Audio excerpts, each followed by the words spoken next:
Good morning, everybody, and a Golden Eagle welcome to all of you. Thank you for coming out this morning on a very, very exciting day in Tennessee Tech athletics history.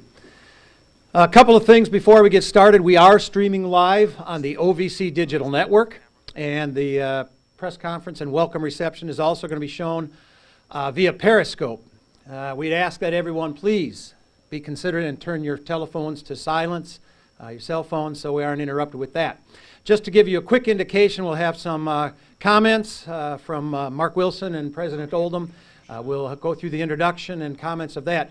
Before our new coach is available to the public, and he will be after this is done, we're going to let you visit with him. We do want to allow him some time up front with media, individual media members. So we will take care of the media first, and then as soon as all that is completed, please stick around and you'll have the opportunity to greet him. That being said, again, welcome, and at this time, I'd like to introduce the Director of Athletics here at Tennessee Tech University, Mr. Mark Wilson. Mark?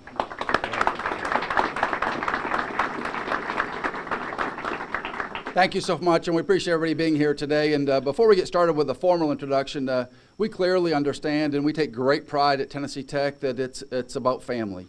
And all of you that are here are part of the Tennessee Tech Golden Eagle family, and certainly we want to welcome our newest members of the family. And I know that the most important people in the Satterfield family, it's not Marcus, it's not our head football coach. So, Harper, if you'll come up here with me. Ladies and gentlemen, this is Harper Satterfield, so please welcome her to Tennessee Tech.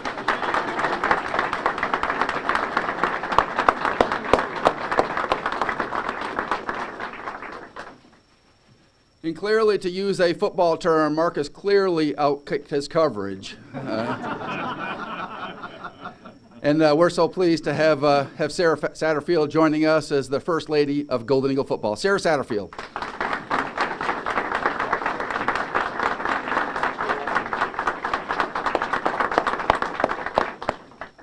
And now it's my great pleasure to introduce the President of Tennessee Tech, Dr. Phil Oldham. Thank you, Mark, and thank all of you for being here this morning. It's an exciting day for Tennessee Tech University and an exciting day for Golden Eagle football. We really want to welcome the Satterfield family as a whole to the Tennessee Tech University family. As Mark said, this is a family, and you can tell from this room full of people that that's felt here in this community and throughout the country as Tennessee Tech alumni are all over the place. It's an exciting time for Tennessee Tech football, we think. I want to say thanks to the search committee that spent a lot of long hours going through resumes and talking to candidates and talking to references. It was a difficult process, but it brought us the cream of the crop, and we're excited that Marcus has decided to join us today. So again, it's a great time for Tennessee Tech football. Football is among the great athletic programs that we have here at Tennessee Tech. And we're very proud of all the athletic teams and what they do on and off the field. And we know that Marcus is committed to that. He's committed to student success in the classroom and on the field. And that's the hallmark of Tennessee Tech athletics. And so we look forward to seeing what that product is on the field. But we want to build character in these young men as well, and that's what this is all about. So thank you for being here today, and thank you so much, Marcus, for joining us.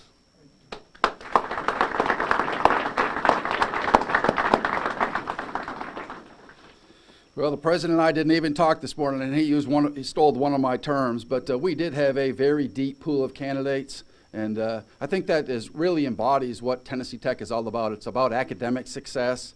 It's about character. It's a great institution, a great community. And we're so thankful that so many people wanted to be the head coach here at Tennessee Tech. But I think that shows about the foundation that's been laid. We've had great coaches over the history of Tennessee Tech, and there's a great foundation left by head coach Watson Brown for Coach Satterfield to take over. As we went through the process, and Phil, I'm going to use your term here, the cream always rises to the top.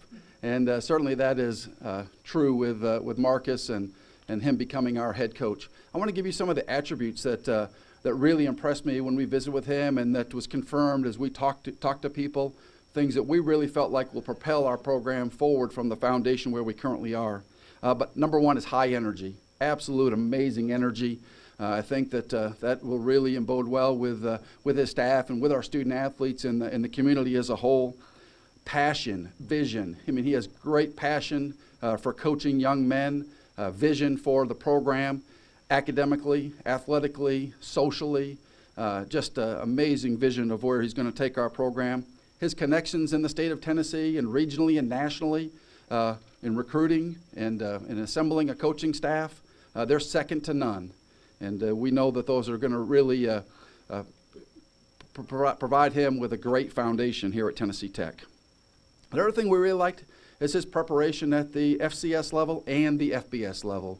He has great experience working at other FCS institutions, peer institutions to Tennessee Tech, and then with his most recent experience with Matt Rule at Temple, and what they've done to the Temple program is extraordinary. Last and not least, he is a great X&O coach.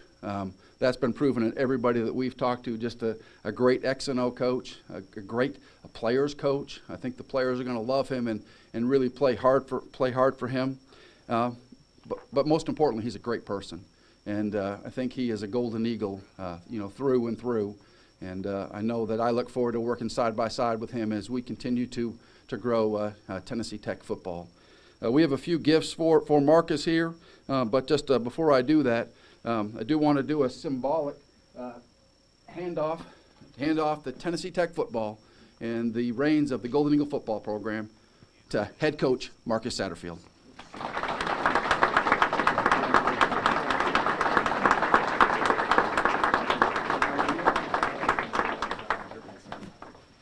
And when you go recruiting, you can wear that Golden Eagle tie, you know. Exactly right. I need some. So, ladies and gentlemen, Marcus Satterfield. Put that on. Awesome. Wow.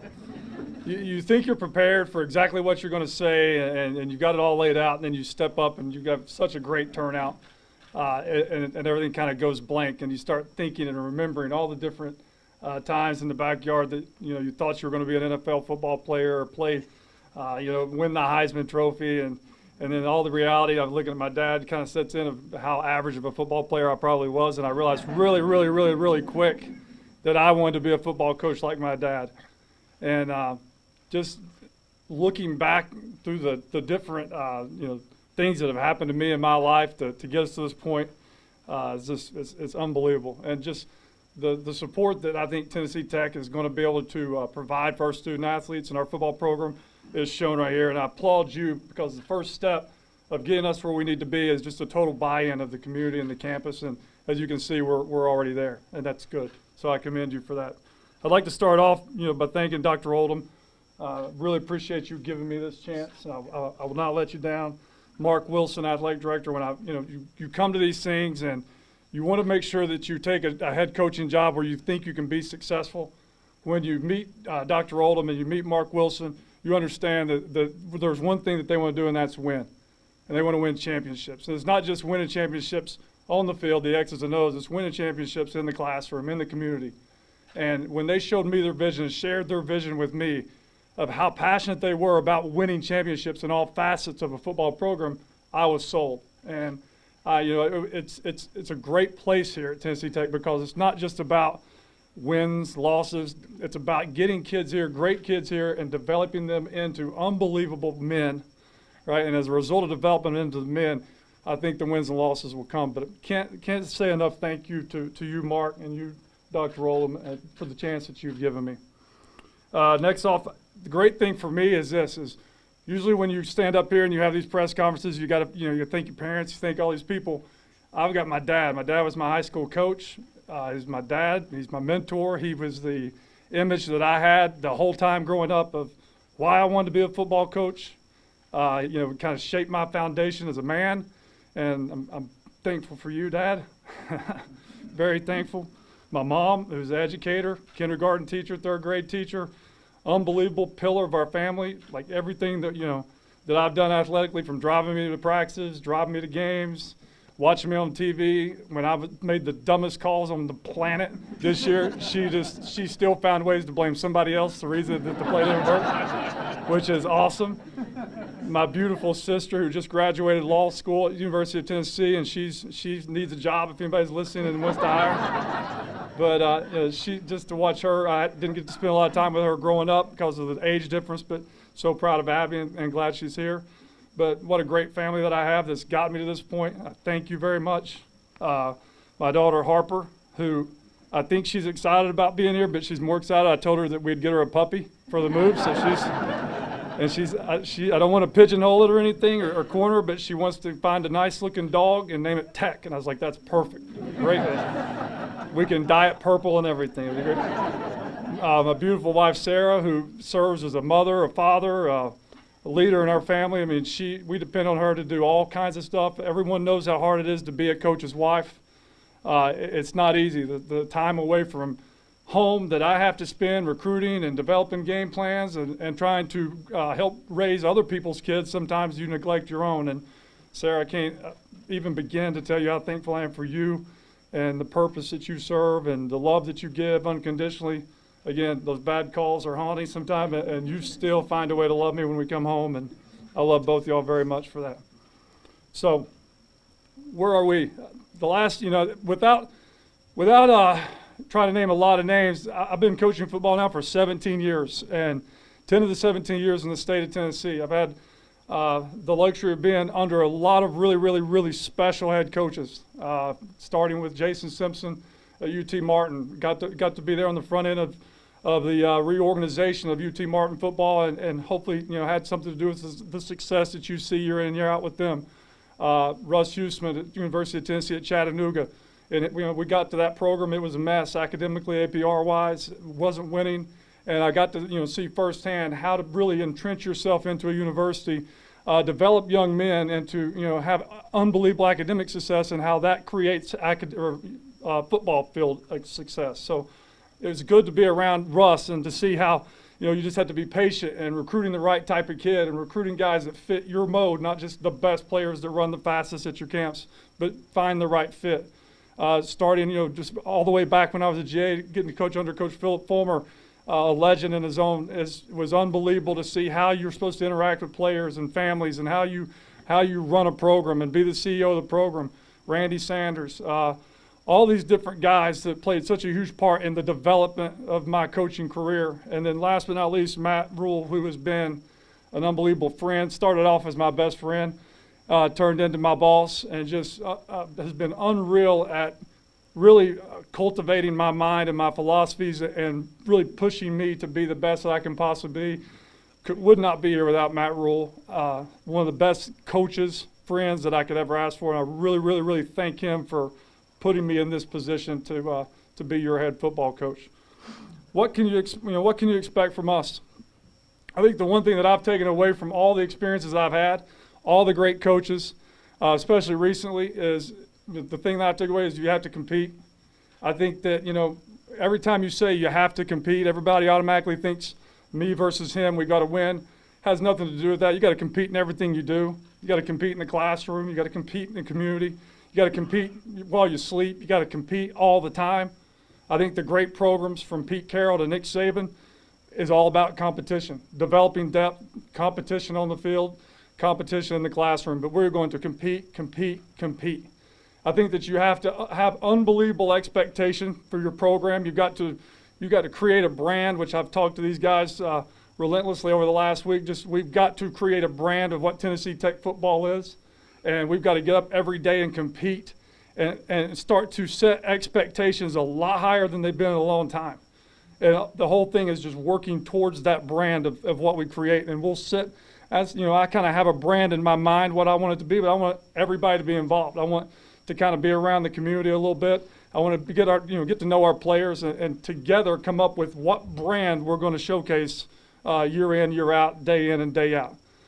I think that the first game of the season is very important, and I know the first game of the season on the schedule cards is Wofford. I think I don't know if I'm supposed to say that or not. Wofford on a Thursday night. Hopefully, I'm not screwing that up. But and we expect everybody to be there. Yeah, and everybody should be there. But that's not our first game. I think that 7, 8 years ago, I've talked to these guys. Maybe I was a little bit flawed. As a coach, I wanted to win, I wanted to lose. It was about the X's, the O's. I'm the smartest coach ever. Watch all these plays I can draw. It came to my attention just in the past, 4 years, especially being with Coach Rule, of the importance of player development, the importance of just daily one-on-one interaction with your players, earning their respect, earning their trust, which is so huge. Right now I'm going to go in and I'm going to get to hopefully meet some of these guys, and it's going to be blind trust. It's going to be like, hey, I'm Marcus, I'm your new coach. Trust me. And there's not going to be anything to really rely on other than just blind trust. But I've got to work daily as hard as I can possibly work to show them and earn the trust from them, as they have to do for us at our staff. They have to work day in and out in the classroom, in the community, live up to expectations, again, like we talked about earlier, that we set extremely high to earn our trust. I think once we learn how to trust each other, right, everything else will start to come to fruition. So our first game is not Wofford. Our first game is actually going to start January the 19th. And I cannot wait to attack this semester. And talking, to the president and to Mark, our AD, a lot of people would sit in the chair I sat in last week and talk about January 19th, we're going to dominate academics, and it was really just to get the job. It's not going to be just to get the job. Our first game starts January 19th, and we are going to dominate the academic realm of this semester. Our staff that we put together is going to work relentlessly, day in and day out, to make sure that we get and we reach that high expectation of every student athlete. We're going to develop a plan for them, and we're going to win the first game, which is starting January 19th. To me, that's the most important game of the year. To me, that will create an unbelievable sense of accomplishment if we just reach the full potential of our guys. And our guys aren't bad academically. Our guys are really good academically. But I think that's the first step of setting the foundation and setting the mindset that we want to look at or look like moving forward. So you've got my word. I could sit here and talk for 45, 50 minutes probably, but you have my word that we're going to, as a staff, the staff we develop, we're going to come to work every single day, and we're going to show a lot of emotion. We're going to show a lot of love for the program, a lot of respect for the program. We're going to do things the right way. We know that, we can talk about wins and losses, but until we start to develop the culture that we're looking for, develop the brand, and develop the, the relationships and the trust with our football players, none of them will come. That will come, though, because we're going to work extremely hard to get to that point. I can't wait to see you all come to eventually fill up Tucker Stadium. That's one of our goals, is to give you a product. We know that, hey, we can give you promotions, come to the stadium. Your kid can jump on a hot air balloon, right? That's great. And that might put seats in the stands. But we want you to come and fill Tucker Stadium because we're winning. And again, don't get that disillusioned with just winning on the scoreboard, because we're winning in the community, and our kids because they're helping your businesses, helping your schools, reading to your kids. We're winning academically, and it's a program and organization that you want to be associated with.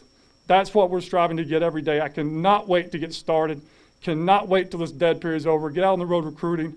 Can't wait to get back with all the Tennessee high school coaches who've been unbelievable during this process of reaching out to me and really kind of shining some light on why this job is so great.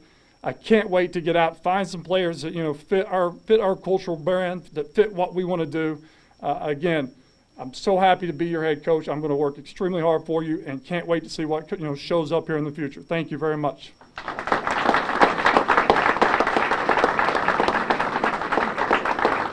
We'll have some questions and answers, and we'll break it down. We'll have a period now for any questions as a group, and then we can break it down to individuals. So any questions from the media? Coach, Yes, welcome, by the way. Thank you. Coach Tennessee. You're an offensive-minded coach, looking at all the background and references. What is your plan, kind of what you want to do for defense, or how are you going to look at defense since you're such offensive-minded? I'm going to get, we're going to run a defense that's built on fundamental football. It's not going to be a gimmicky, everybody walk around prowling, blitzing defense. It's going to be sound fundamental football. We're going to make opponents earn everything that they get. I think that more games are lost than won in today's college football. I think we'll get to a point as we start to build the depth of our program that we can maybe be a little bit more risky on defense, but we're going to at least first be able to line up correctly. We're going to be able to play coverage. We're going to make people beat us. We're not going to beat ourselves, and really branch from there. I think that we'll be a three-down personnel style defense, but we'll be able to play multiple fronts, 3 and 4 down fronts. I don't know how in depth you want me to get with this answer, but I think if you look at Russ Huesman I think if you look at all the different 8-man front variations that he brings daily, but it's in a very simplistic, ingenious way where teams have to, if they want to throw the ball down the field, throw 25 hitches down the field, and as offensive guys, that's not, that's not stylish enough to do that. Usually they'll end up doing something stupid to beat themselves. That's the style of defense that we want. A patient, attacking, fast defense with a relentless pursuit for the ball. Thank you. Yes, sir. Coach, Buddy Pearson with the Herald Citizen. A lot of coaches with the current staff are here. What kind of timeline do you have for assembling your staff, and will you be looking at some of the current coaches who are on staff here now? Definitely would be looking at every coach that's on staff. I think the main thing is you want to have continuity as long as it fits within the culture and fits in my philosophy. I want to get that done ASAP. I don't want them to have to be sitting around wondering what their future is here for a week. I want to get it done as fast as we can. I want to have I don't want it to be a traditional, I'm going to talk to the coaches and not really have any, thought of keeping any of them. I want to get to know them. I want to see what they bring to the team. If I feel like it fits the philosophy, then that's great. That would be better than having to go out and find other people to come fit those roles.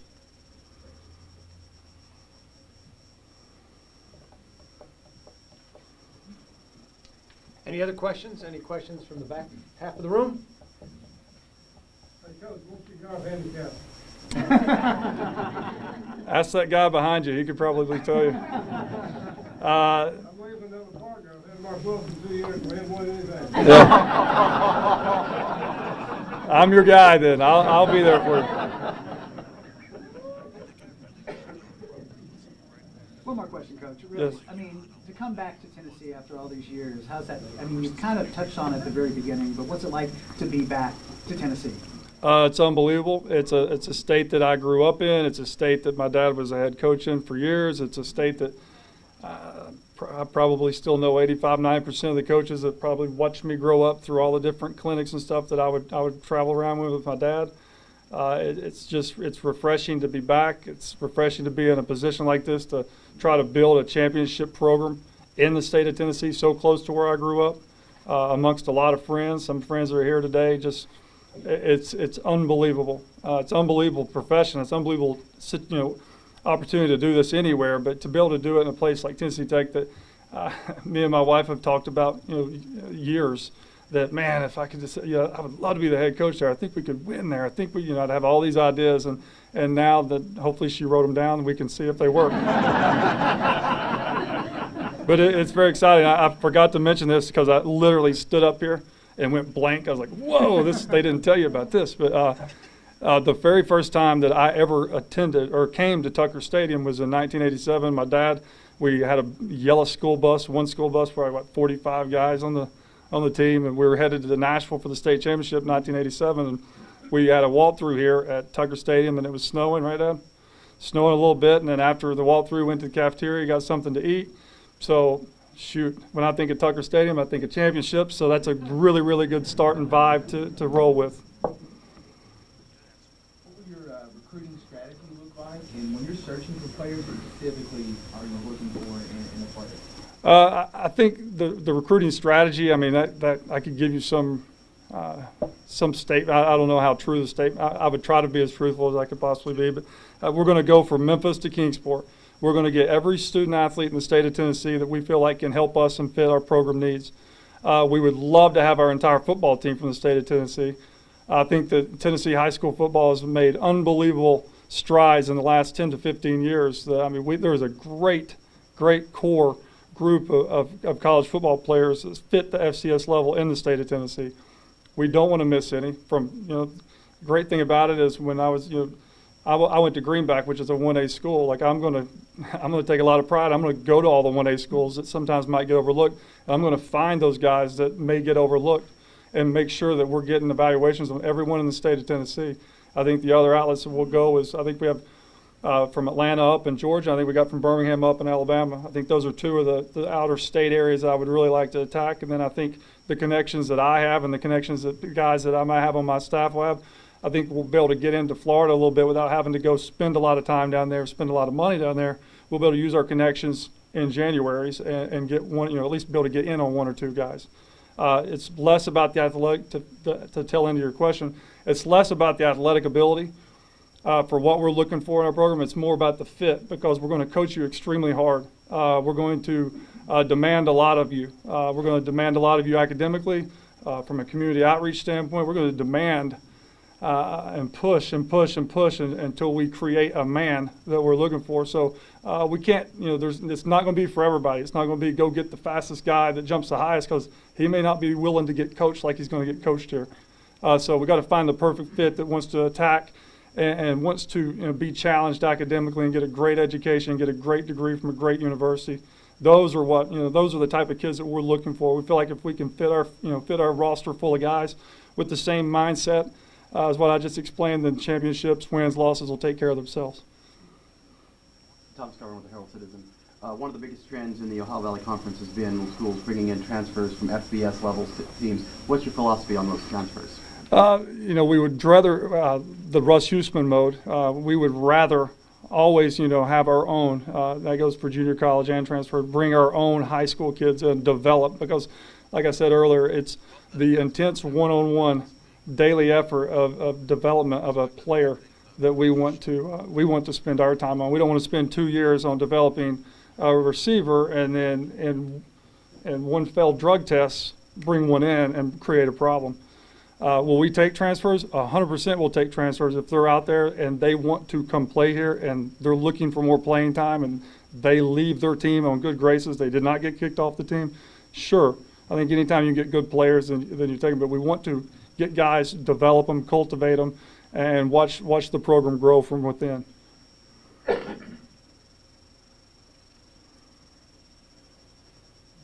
Any other questions at this time? What we'll do now is we'll allow the media a couple of minutes each up here with Coach Satterfield and with the backdrop, so we'll move these out of here. But if you have the opportunity to stick around for a little while, we will give him the chance and his family a chance to meet with you, and you can meet his family and his parents and sister.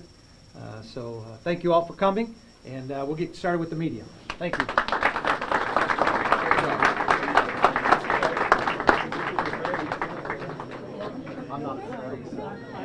Good job. Thank you. Thank you. You want it? It's great. We'll move this out of the way. I'll take both of them.